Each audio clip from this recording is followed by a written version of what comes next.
শাকিব খানকে ট্যাগ করে কন্যাসন্তানের মা হওয়ার খবর দিলেন বুবলি কোলাজ। কয়েক মাস ধরে বিনোদন অঙ্গনের কোনো আড্ডায় পাওয়া যায়নি চিত্রনায়িকা শবনম বুবলিকে।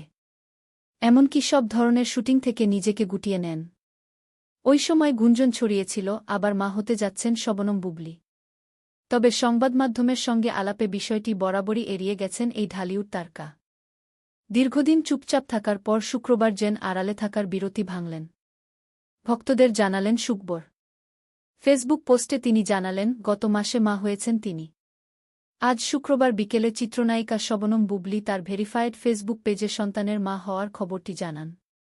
ফেসবুক পোস্টে শবনম বুবলি লিখেছেন, আলহামদুলিল্লাহ, মহান আল্লাহর অশেষ রহমতে আমাদের পরিবারে একটি কন্যা সন্তানের আগমন হয়েছে।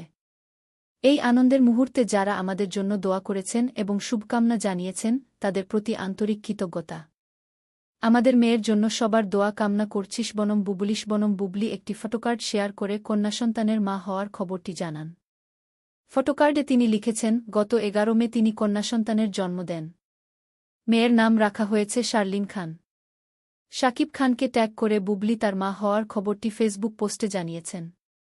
বুবলির এই পোস্টে 30 মিনিটের মধ্যে 18,000-এর বেশি রিয়াকশন এসেছে, মন্তব্য এসেছে 3,000-এর বেশি আর বুবলির পোস্টটি শেয়ার হয়েছে 4 শতাধিক।